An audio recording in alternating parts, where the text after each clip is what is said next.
A lot of times people, oh boy, it's like they think their videos are better than they are, honestly.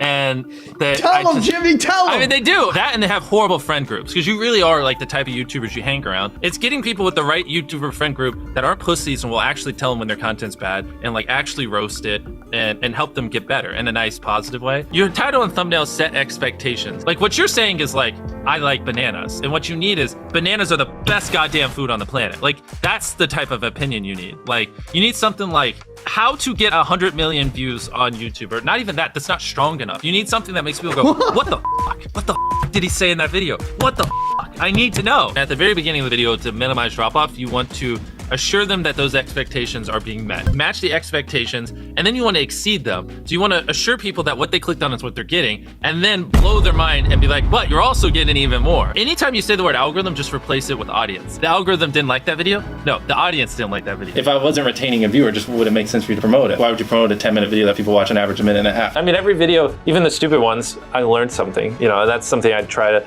make a very big point of, is like, no matter how bad we mess up, like we sometimes have videos that have horrible retention. It's just like, as long as you learn from it, it's not the end of the world. Every YouTuber says it. It's like no one will ever be able to replicate my style. I gotta edit it, but newsflash, someone can. It's actually not as difficult as you think. It was good that I got a really strong foundation on how YouTube works and how the style of videos I wanted and everything before I scaled up the team, if that makes any sense. I just want to make sure that's clear, because I've seen people try to build the team without foundation and knowing how to do well. I know that if we film this video, it will do well, just because I've spent a decade of my life hyper obsessing over YouTube and I have a good pulse on it. But if you didn't have that, then you wouldn't know. Like you wouldn't be able to spend $4 million on a Squid Game, because you might lose $2 million and then you can't pay your people. But of course, yeah, if I didn't have these people, I couldn't do half the stuff I do. For the last like 8 or 9 years, like every dollar I've made, I just spent it the next month on content. And I just did that every single month, and it just kept getting bigger and bigger, and here we are, focused on making the best videos possible, period. I don't care about making money. I don't care about time. I don't care about anything. I just want to make the best videos on the planet. Literally all the algorithm does is reflect what the people want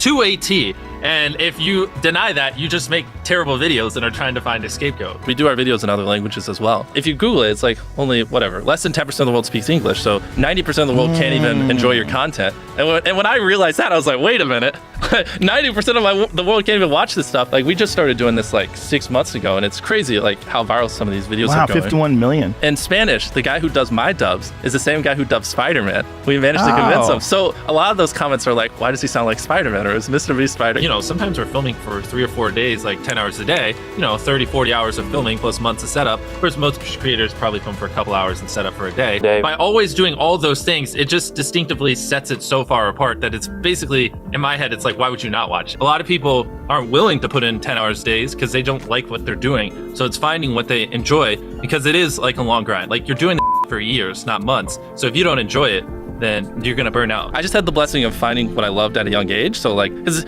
to get to this level, it takes, you know, a decade. Most people don't find what they love till their young 20s, so they'd be where I'm at in their 30s. Yeah. I just lucked out and found it when I was really young. Living your life chasing like a nicer car and a bigger and bigger box to live in is kind of like a dumb way to go about life. I actually, funny enough, I lived in like a super below average home, and I kind of learned why famous people don't live in below average homes, because someone broke in, stole everything I owned. So I had to get a little nicer house for security reasons. But before I was robbed, I mean, like my place is like a little duplex, $700 a month. You get a roommate's 360 split. People think just because you go for views means you can't have fun, but you can pull views and you can have fun, which is what we purposely try to do. If you're not doing something that's just inherently fun to you, you're just quit. Just give up. Like you gotta at least semi-enjoy what you're doing, or you're gonna quit long before it gets to the point where it brings in money or whatever else could be driving you. So find what you love, and then I would just hyper obsess. Make sure no one doing what you're doing is doing it better. Make sure the videos are as good as possible. You can be motivated by more than one thing. I'm motivated because I want to support my mom and my family. I'm motivated because I want to employ my friends and help them. I'm motivated because I want to help other people. I'm motivated because I want to be a YouTuber.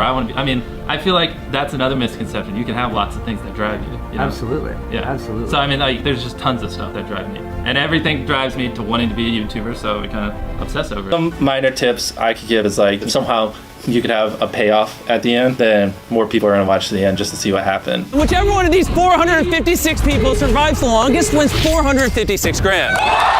Cut out all dull moments, try not to over-explain things. If the camera just sits on me and I'm just talking for 20 seconds, it doesn't hold retention as well as, you know, maybe me talking and other footage popping up. It's much easier to get 5 million views on one video than 50,000 views on 100 videos. It takes way less effort to get 5 million views on one video. Back then, which I think small YouTubers should do, is I would reply to every single comment. And so I think a few people caught on that I would always reply. And so some people would just be like, I wonder how long it'll take for him to reply. So that was a lot of my comments when I was smaller, but at least it kept him coming back. In your analytics, and most of you probably know this, audience retention. You can see where people click off. Just literally go through your last 50 videos, write down where everyone clicked off, and then just don't do those things again.